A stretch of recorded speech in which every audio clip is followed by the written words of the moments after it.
Hello everyone, welcome to Naira study hub. आप सब कैसे हैं? आई होप अच्छे होंगे। फ्रेंड्स, आज हम पढ़ने वाले हैं प्रत्यय के बारे में। उससे पहले की वीडियो में हम लोगों ने उपसर्ग के बारे में जाना, तो सबसे पहले हम लोग पिछला कुछ थोड़ा सा रिपीट कर लेते हैं जिससे आप लोगों को चीज़ें अच्छे से समझ में आ जाए। यानी देखिए, सबसे पहले उपसर्ग को समझेंगे, उसके बाद प्रत्यय को समझेंगे। तो उपसर्ग का मतलब होता है, देखिए उपसर्ग शब्द दो शब्दों से मिलकर बना है। किन किन शब्दों से मिलकर बना है? तो उप प्लस सर्ग से मिलकर बना है, ठीक है ना।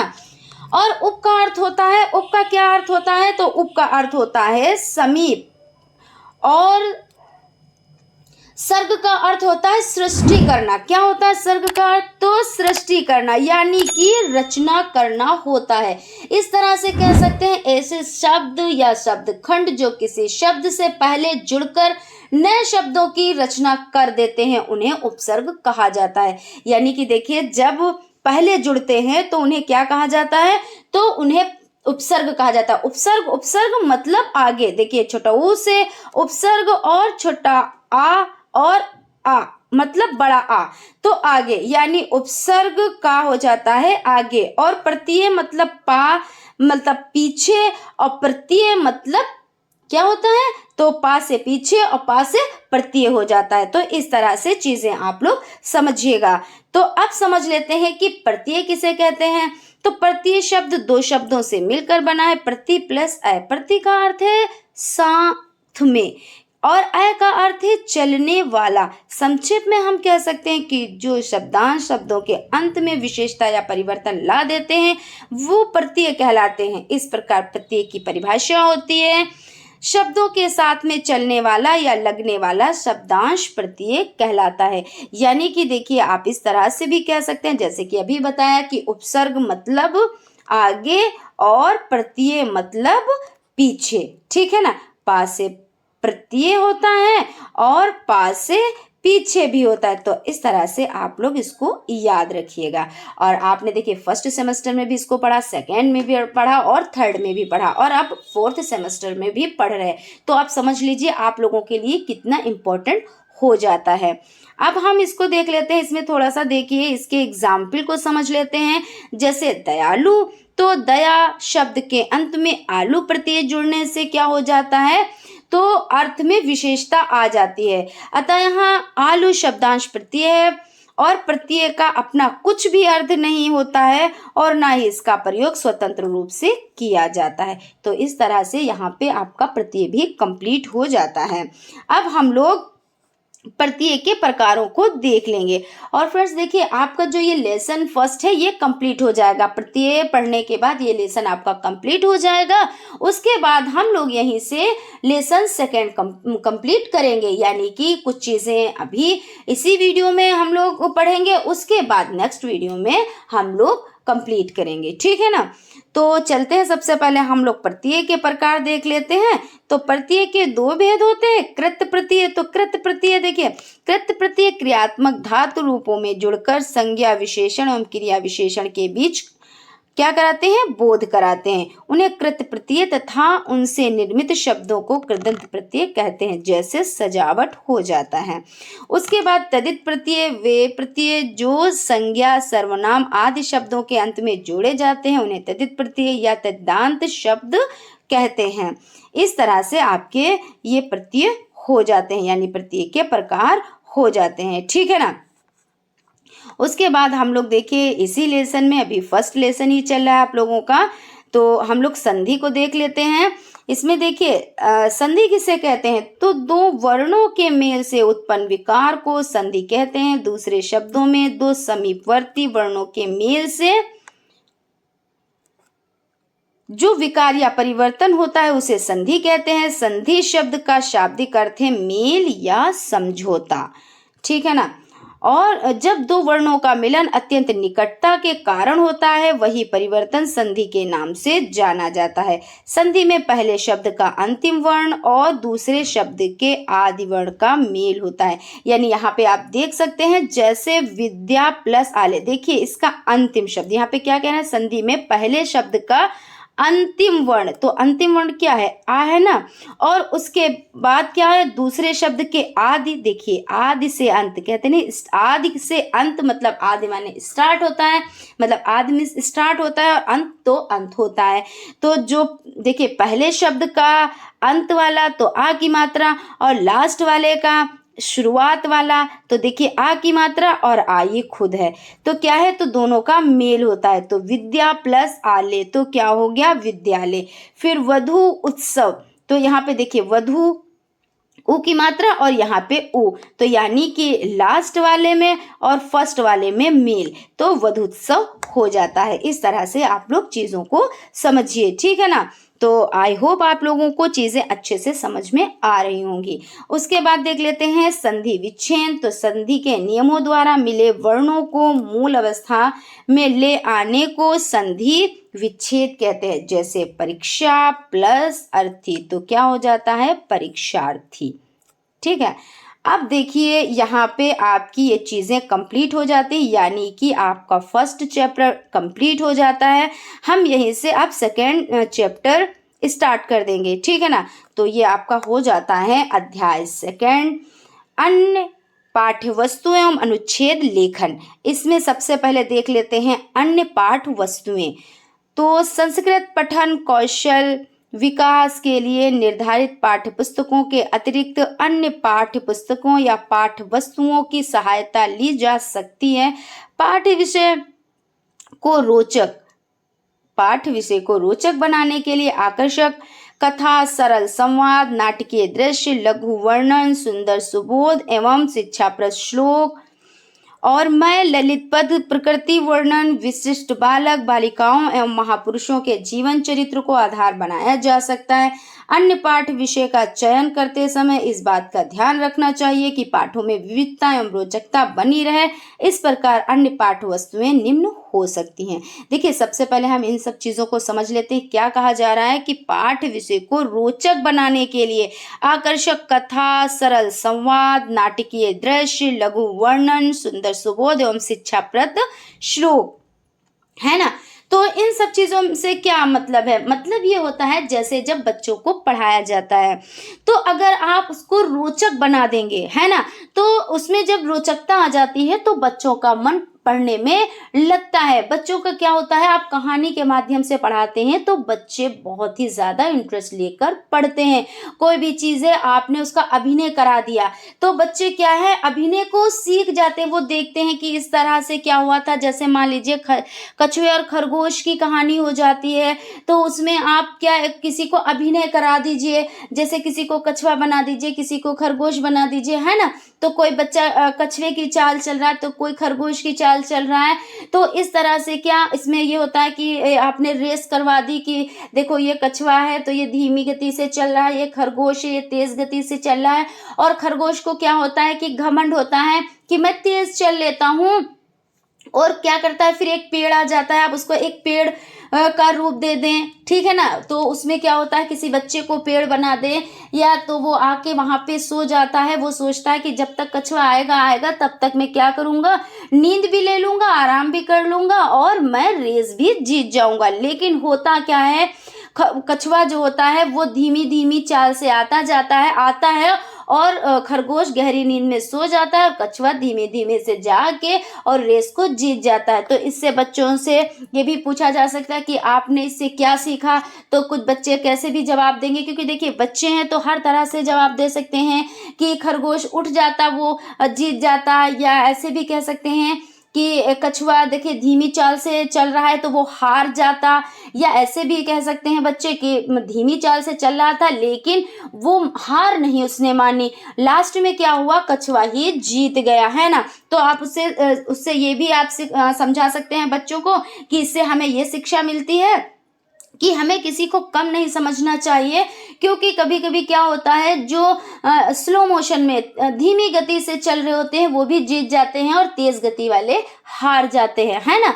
तो बच्चों को इस तरह से आप शिक्षा दे सकते हैं। और भी आप कहानियां बता सकते हैं बच्चों को, जैसे बंदर और बिल्ली वाली जो हिस्सा बांट वाली होती है, जैसे रोटी बांटने वाली एक कहानी है, तो उसमें किसी को आप बंदर बना दे, किसी बच्चे को बिल्ली का अभिनय करने के लिए दे दीजिए, और उसमें उस तरह से कि किस तरह से दो बिल्लियों में झगड़ा हो रहा था, और उसके बाद बिल्लियों ने क्या किया, बंदर को बुलाया, और उसके बाद बंदर ने क्या किया, तराजू से रोटी को तौला, की क्योंकि वो जो बिल्ली थी वो किस लिए झगड़ा कर रही थी, तो वो रोटी के लिए झगड़ा कर रही थी कि मैं रोटी लूंगी, और वो कह रही थी मैं रोटी लूंगी।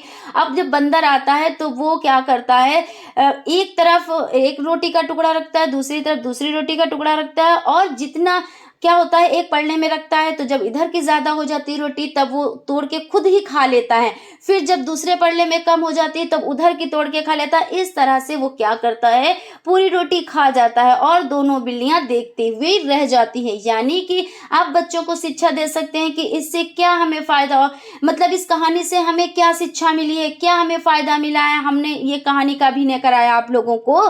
तो देखिए बच्चे भी आप लोगों को बता सकते हैं कि देखिए बंदर आया और बंदर ने ही सारी रोटी चट कर ली, वो तो इस तरह से बताएंगे, है ना, क्योंकि बच्चे देख रहे हैं ना कि बिल्ली लेके आई थी रोटी और बंदर ने खा ली। तो आप उनको इस तरह से भी समझा सकते हैं कि हमें शिक्षा ये मिलती है कि हमें घर में झगड़ा नहीं करना चाहिए, क्योंकि हम जब घर में झगड़ा करते हैं, किसी को बुलाते हैं फैसला करने के लिए, तो वो क्या करता है, दोनों में फायदा उठा लेता है और खुद ही फायदा उठा के चला जाता है ना। तो इस तरह से बच्चों को अच्छे से शिक्षाप्रद कहानियां बताकर, अभिनय कराकर आप उन्हें अच्छे से शिक्षा प्रदान कर सकते हैं। तो यहाँ पे ये हो जाता है। और देखिए जैसे महापुरुषों के जीवन चरित्र को आधार बनाया जा सकता है, जैसे महात्मा गांधी जी हो गए। आप बच्चों को बताएं कि हमें अहिंसा का मार्ग अपनाना चाहिए, सत्य का मार्ग अपनाना चाहिए, हमें किसी से झगड़ा नहीं करना चाहिए। और जैसे हमारे महात्मा गांधी जी थे, इन्होंने देखिए सत्य अहिंसा का पाठ पढ़ाया और देश को आज़ाद कराने में बहुत ही ज़्यादा कुर्बानियां दी, है ना, अपनी पूरा जीवन ही निछावर कर दिया, और लास्ट में क्या हुआ देखिए, उनको जो है उनकी हत्या कर दी गई थी, ठीक है ना। तो यानी कि अपनी पूरी जिंदगी उन्होंने देश को आज़ाद कराने में लगा दी। तो यहाँ पे आप इस तरह से महात्मा गांधी जी का भी आप उदाहरण दे सकते हैं, और भी जितने महापुरुष हैं जिन्होंने अपनी जान पे खेलकर हमारे देश को आज़ाद कराया, तो इस तरह से आप उनका भी एग्जाम्पल देकर बच्चों को बता सकते हैं, आप अभिनय करा सकते हैं, है ना, कि बच्चों को आप बना दीजिए, गांधी जी बना दीजिए। इस तरह से आप, और जैसे चित्रों के माध्यम से आप बच्चों को ज्ञान दे सकते हैं, यानी कि शिक्षा प्रदान कर सकते हैं।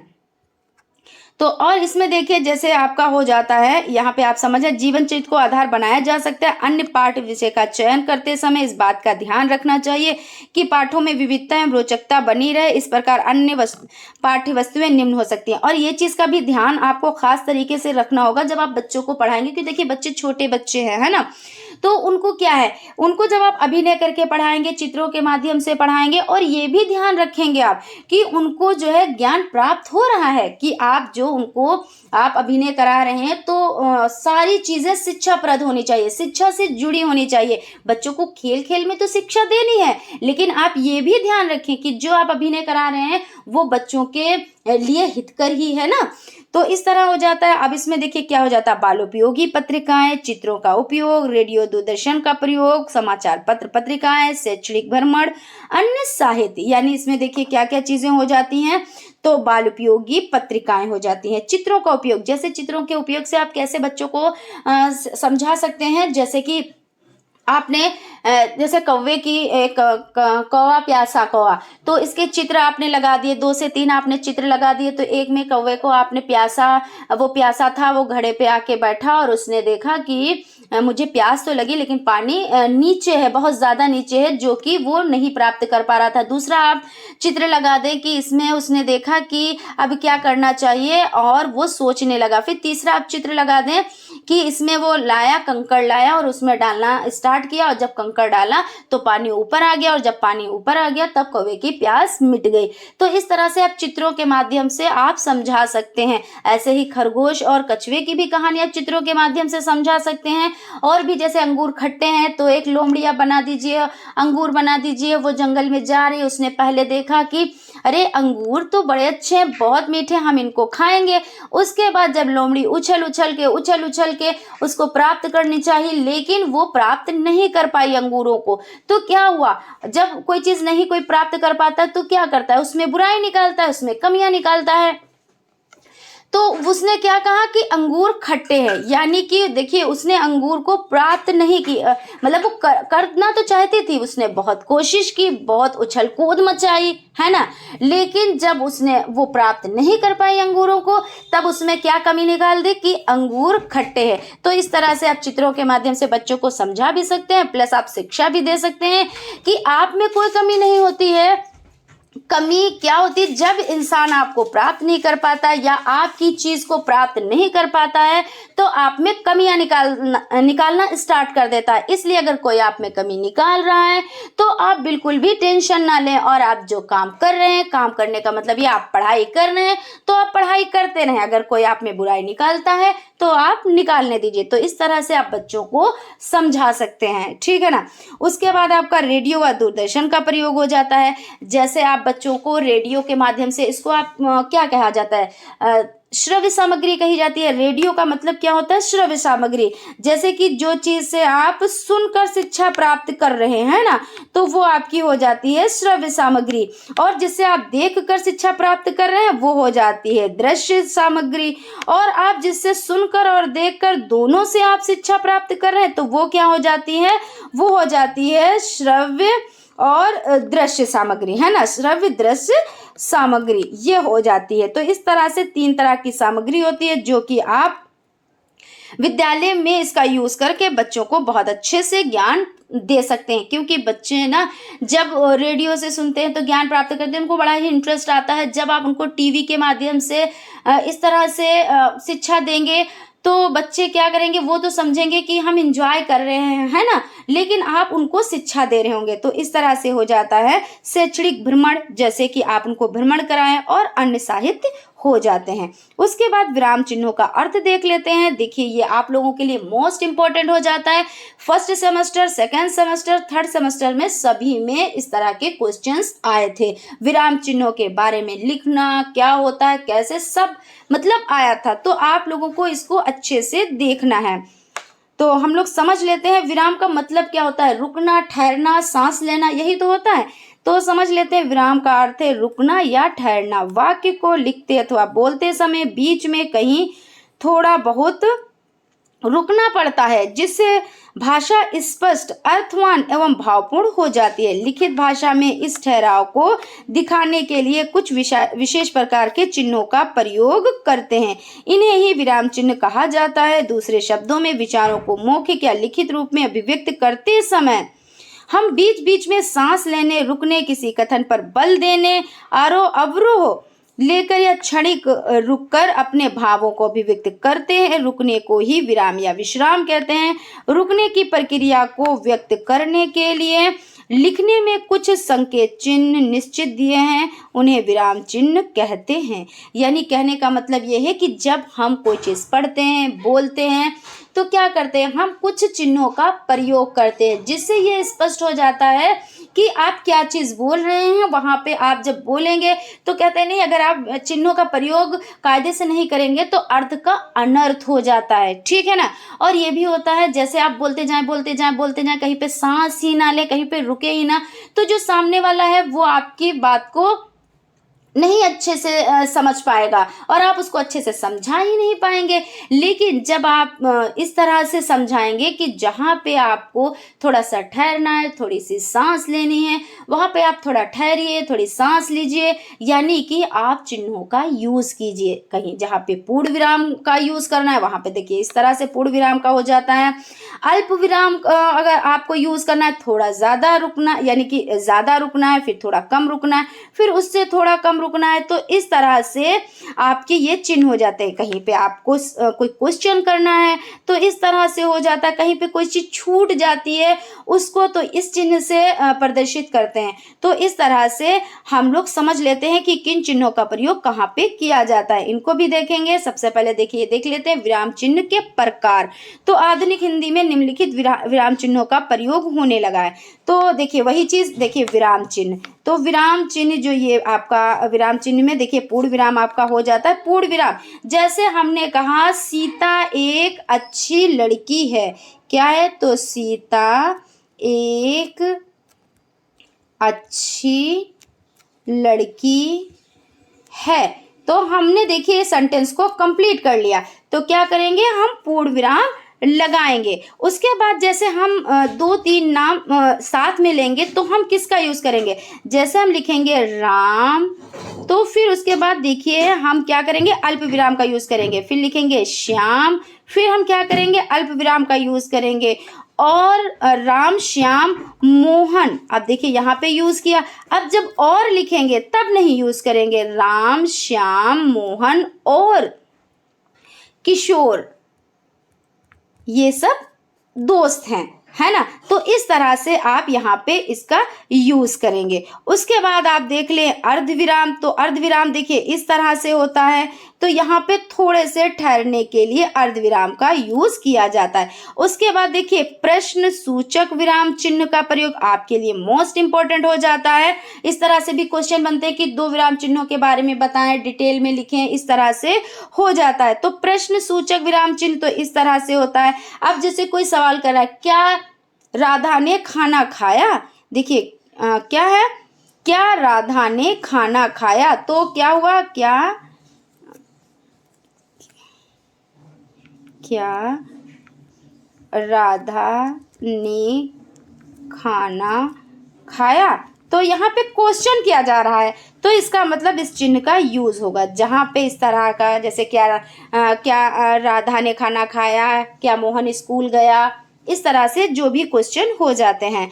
तो उसके बाद देखिए विस्मयादि बोधक विराम चिन्ह। विस्मयादि बोधक जैसे कहीं पे बहुत हर्ष उल्लास, जैसे क्या हर्ष उल्लास शोक, है ना। क्या होता है? शोक। जैसे कहीं पे कहते नहीं अरे ऐसा क्या हो गया, जैसे कोई दुखद घटना सुन लेते हैं तो कहते नहीं अरे ऐसा क्या हो गया।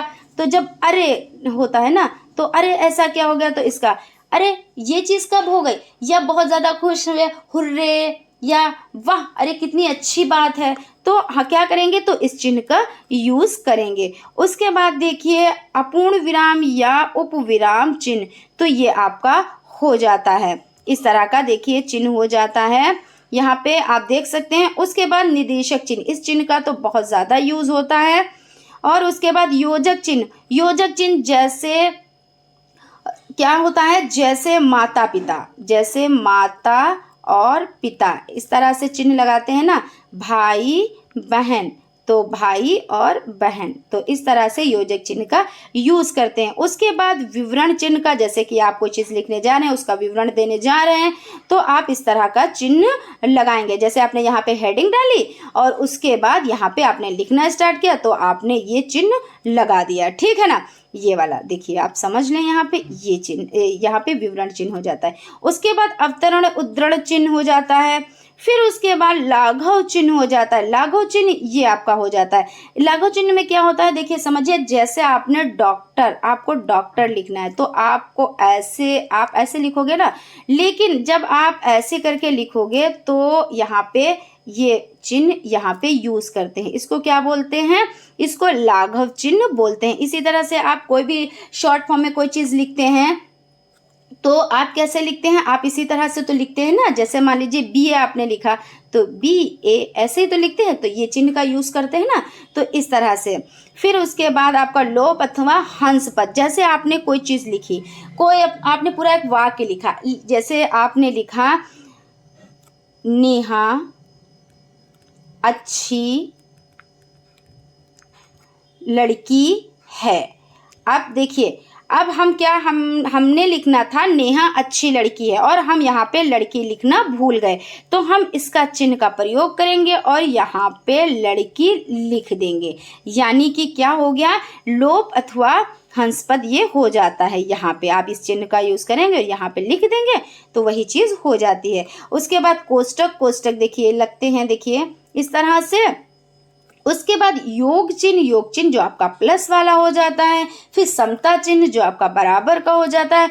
इतिश्री जैसे कोई आप लिख रहे हैं, कुछ भी आप लिख रहे हैं उसको आपने फिर पूरा कर लिया, समाप्त हो गया। जैसे मान लीजिए कोई उपन्यास लिख रहे हैं, उसको कंप्लीट कर लिया, तो इस चिन्ह का यूज करते हैं। इसको क्या कहते हैं, इसको इतिश्री कहते हैं, ठीक है ना। तो यहाँ तक आपका कंप्लीट हो जाता। आई होप आप लोगों को अच्छे से समझ में आ गया होगा। इसमें देखिए मैं फिर से रिपीट कर रही हूँ, इसमें इस तरह के क्वेश्चन पूछे जाते हैं, जैसे 2 विराम चिन्हों के बारे में डिटेल में लिखें, या ये कौन सा चिन्ह है इसके बारे में लिखें, या नाम दे देते हैं कि पूर्ण विराम के बारे में लिखें, इसका चिन्ह कैसा होता है, या प्रश्न सूचक विराम चिन्ह कैसा होता है, या पूर्ण विराम या उप विराम चिन्ह कैसा होता है।